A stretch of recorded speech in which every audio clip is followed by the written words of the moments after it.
coup, moi je m'appelle Maxime. Au-delà d'être vice-président en charge du 3e cycle à l'AFEUS, je suis aussi doctorant en cailloux de l'espace. Et du coup, je vais vous parler de ma passion, les cailloux de l'espace. Mais pas que, parce qu'en fait, étudier des cailloux de l'espace, c'est un petit peu voyager, c'est un petit peu un voyage à travers le temps et l'espace pour retrouver nos origines profondes. Et ça, on va le voir ensemble. Yes. Et du coup, vu qu'on va le voir ensemble, bah, c'est vous qui allez répondre à toutes les questions. Du coup, fluorescence, c'est quoi ça?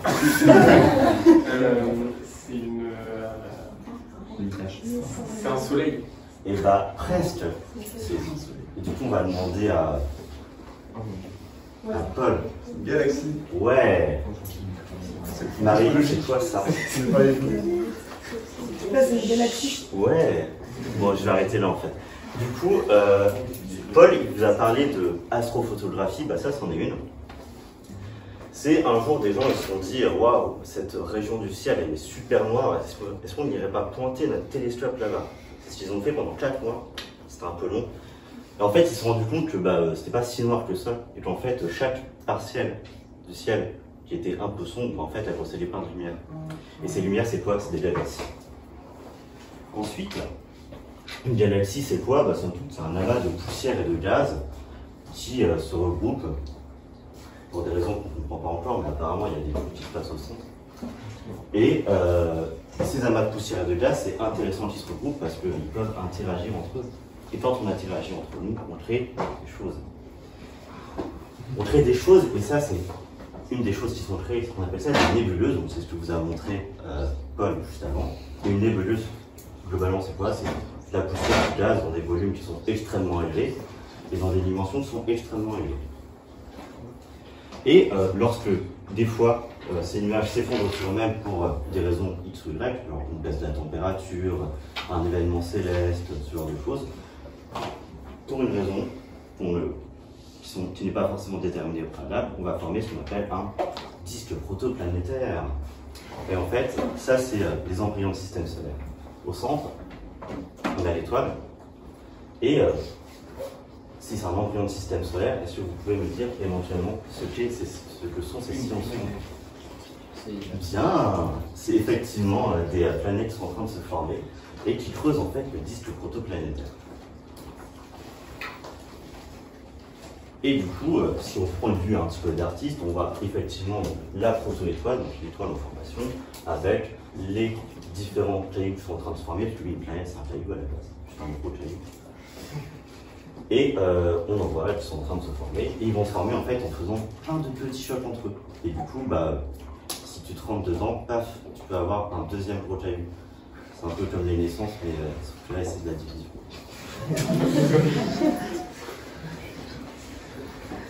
Et une fois qu'ils ont fini de se rentrer dedans, ils ont donné naissance à des petits bébés. Donc les bébés du système solaire, c'est Youn. C'est quoi les bébés du système solaire? Les bébés du système solaire. Ouais, les planètes, c'est ça. Merci. Et du coup, ça c'est notre système solaire à nous.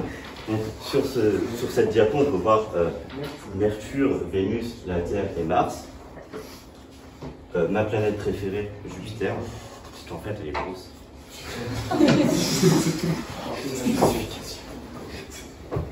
C'est 1% de la masse du système solaire. Et ça c'est 98,9% de la masse du système solaire. Voilà. Il n'y a pas Pluton, parce qu'en fait Pluton c'est pas une vraie planète. C'est la grosse déception des Américains. Saturne, Uranus et Neptune. Mais le système solaire, c'est un mec qui aime bien les variétés, il n'a pas donné naissance qu'à des planètes, il a aussi donné naissance à des comètes. Les comètes, globalement, en fait, c'est ce qui n'a pas été accrété ici, donc qui ne sont pas rentrés dans les planètes de glace, puisqu'en fait, c'est juste des morceaux de glace qui orbitent avec des orbites très très larges autour du Soleil. Et le dernier, last but not least, la Rolls du système solaire, la ceinture d'astéroïdes. Pourquoi c'est la Rolls du système solaire? Déjà, c'est des cailloux. Et ensuite, c'est des cailloux qui n'ont pas évolué. Genre vraiment, à la base, C'est vraiment à la base de la base. Et pourquoi c'est bien? C'est que on n'était pas là il y a 4,568 milliards d'années, plus ou moins 0,2 millions d'années. C'est le système solaire. On n'était pas là en fait. Parce que moi je suis vieux mais pas suffisamment. Laura elle est vieille mais encore moins que moi, pas suffisamment. Donc on n'était pas là. Du coup en fait avoir ces cailloux qui n'ont pas évolué, ça permet d'avoir des témoins de la naissance du système solaire à l'instant où ils ont été formés. Donc à peu près 4,568 milliards d'années, plus ou moins 0,2 millions d'années. Très précis. Et du coup, il y a deux manières d'aller chercher les informations. La première, qui n'est pas du tout la plus intuitive, c'est d'aller chercher sur place.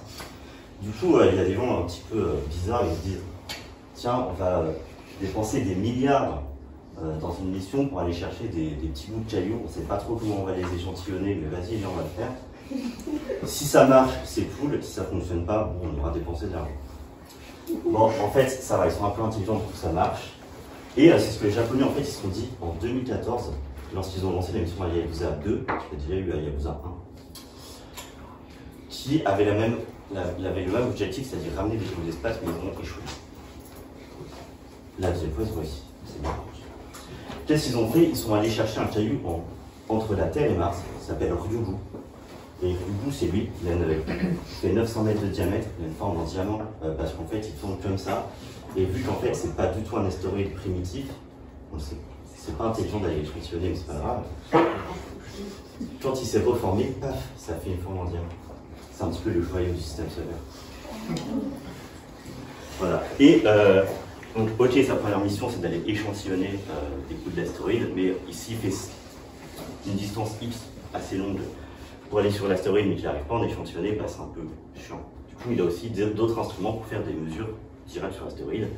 Donc, des mesures de densité, pour savoir si l'astéroïde est composé de vide ou pas. Spoiler, il est composé de vide. Des mesures de réflectance pour savoir si en fait, il est composé de roches plus ou moins sombres.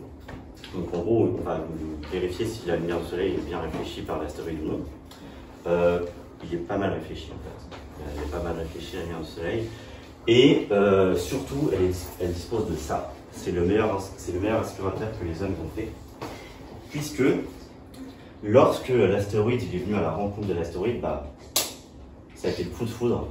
Et ils sont vraiment rentrés dedans, paf. Ça a généré de la poussière. Et en plus, sur cette poussière, qu'est-ce qu'ils ont fait? Ils ont juste aspiré la poussière et boum, ça fait de la poussière d'astéroïde. Donc ça, c'est la première méthode. Ils sont venus impacter l'astéroïde avec la sonde. La deuxième, ils se sont dit, tiens, on va balancer un boulet de cuivre de 2 kg à 2 km par seconde. Spoiler, ça fait 7200 km/h.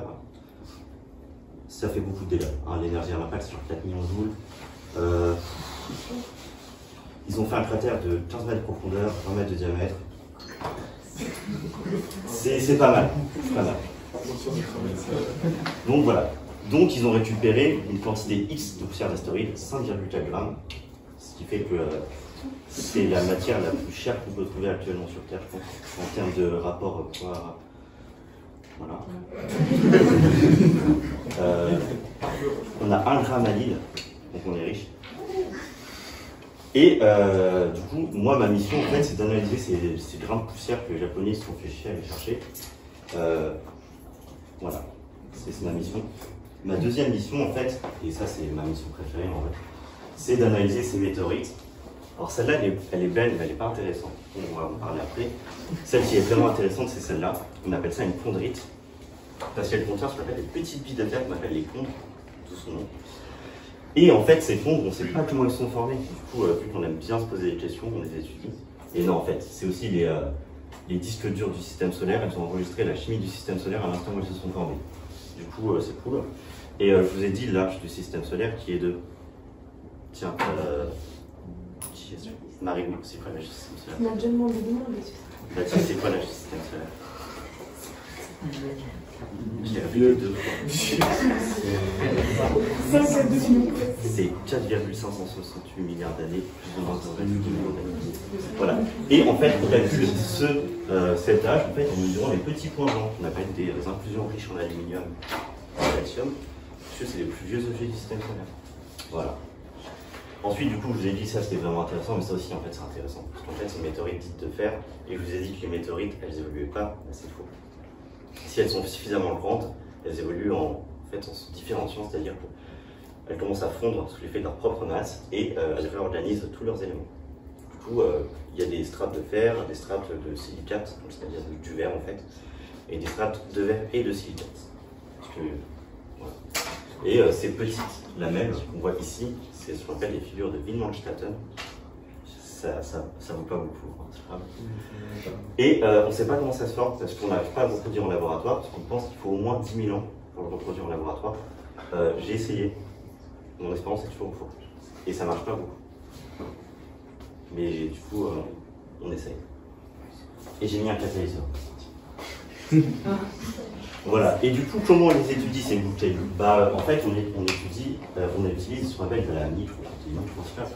Donc il y a le microscope optique, si vous avez en salle de TP, le microscope électronique à balayage, si vous en avez en salle de TP, c'est cool, mais je pense pas. Et la Rolls des microscopes électroniques, celui à transmission. En fait, c'est simple, microscope électronique microscope optique, ça tient sur une table. Microscope électronique à balayage, ça tient dans une pièce, mais généralement c'est la table. Et le microscope électronique à transmission, déjà je suis pas très loin, mais vraiment à côté de lui, je suis vraiment très petit, parce qu'il fait genre 7 mètres. Et c'est un instrument que j'utilise à peu près toutes les semaines pour mesurer des trucs ultra petits, parce qu'un échantillon qu'on met là-dedans, ça fait 20 000 points. C'est-à-dire, si vous prenez 20 mètres, vous répétez 1 million de fois, là c'est la taille. Donc c'est très petit. Donc voilà. Et qu'est-ce qu'on fait en fait quand on utilise ce microscope? On fait des photos. Et globalement, la science c'est une histoire de photos, on fait des photos. Cette photo elle est intéressante parce qu'elle est en noir et blanc. Et alors c'est pas parce qu'elle est en noir et blanc que c'est intéressant, mais plutôt parce qu'il y a des contrastes. Et la microscopie électronique c'est cool parce que plus l'élément il est lourd, plus il va apparaître clair sur l'image. Du coup, ça c'est... Ouais, et ça c'est... Suivez, c'est bien. Et tout ça, est-ce que c'est plus lourd ou plus léger que ça? Genre ça, est-ce que c'est plus lourd ou plus léger que ça? Plus lourd. Ouais. Donc voilà, donc ça c'est un premier truc, c'est ce qu'on appelle la microscopie EDS, électronique dispersive spectroscopie. Ça sert à rien de le savoir, mais c'est ça. Et la deuxième chose, c'est qu'on va analyser la surface. Comment on fait pour une analyse de surface? C'est simple, on va zoomer fort sur l'échantillon à une très basse tension, parce que sinon on va dégrader l'échantillon. Et on va regarder si la texture elle est intéressante ou non. Si elle est plate, c'est intéressant. Là il y a du relief, c'est intéressant. Donc globalement c'est ce qu'on fait. Et après on ne se dit pas, ok il y a du relief, c'est intéressant, on s'arrête là. Non. Après on augmente, on change d'instrument, on augmente. Est-ce que vous avez une idée de ce que c'est ça? Moi je réponds pas. Je vais demander à Margot qui m'écoute. C'est quoi ça? Merci encore. Un caillou. Alors, il y a l'échelle là, parce que je suis un bon scientifique, je mets des échelles, c'est 5 nanomètres, c'est pas très long. Hein. C'est 1 milliard de fois 5 mètres, au moins 1 milliard de fois moins grand que 5 mètres.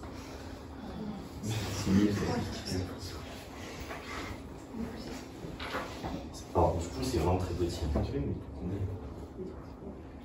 Est-ce qu'il y a des cristallographes dans la salle? Ok, alors, dans une cellule c'est composé de quoi?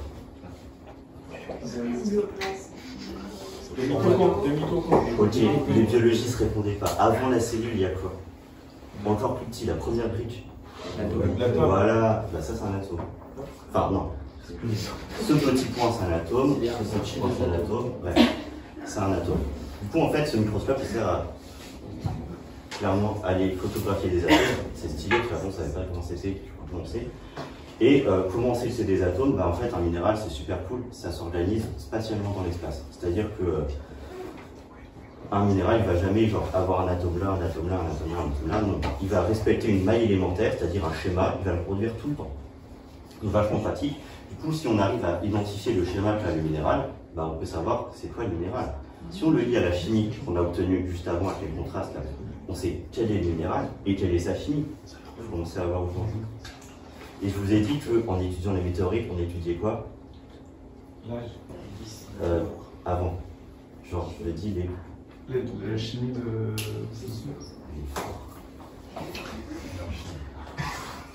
Donc voilà, là c'est juste un petit zoom histoire de vous montrer qu'en fait on fait des très belles photos. C'est fou, hein. C'est vraiment fait des atomes. Ça c'est un atome d'oxygène, et ça c'est des atomes de titane. Ouais, c'est ça, c'est TiO2 cette fois.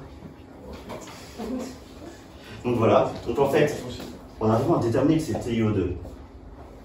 Bon, du coup, en couplant ça à de l'information chimique, on arrive à savoir, Paul, La composition. la composition, exactement. Si on arrive à savoir la composition d'un échantillon, genre de 5,4 grammes de l'échantillon, on peut remonter à comment il s'est formé, à peu près. Si on arrive à savoir comment il s'est formé, on trouve que ça à d'autres études de cailloux pour savoir comment eux aussi ils se sont formés, on va avoir une idée globale de comment s'est formé tous les cailloux du système solaire. On est très fort à ça sur la Terre, on est un petit peu moins fort sur Mars. Sur d'autres planètes on n'y arrive pas, mais niveau cosmochimie, niveau ces cailloux, on est vraiment très très fort. Parce qu'on a beaucoup de cailloux de l'espace pour pouvoir dire ok, il y a eu telle condition de formation du système solaire.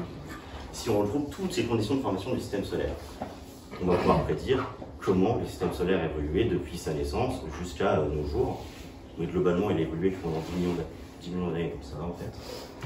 Et une fois qu'on sait comment le système solaire ça évolue globalement, en tout cas d'un point de vue chimie sur ses premiers instants de vie, on va pouvoir coupler ça à des modèles un peu plus grands qui regroupent plusieurs systèmes solaires. On appelle ça des Galaxie. ouais, et du coup, si on regroupe plusieurs galaxies, alors ça c'est pas mon domaine, c'est des astrophysiciens, mais voilà, on peut avoir des modèles, des compréhensions, des modèles encore plus grands, des amas de galaxies, ensuite il y a des super amas de galaxies, bref, on peut avoir des choses très très précises sur la compréhension de comment en fait fonctionne notre univers, et du coup c'est en étudiant l'infiniment petit qu'on peut remonter à l'étude et explorer l'infiniment grand.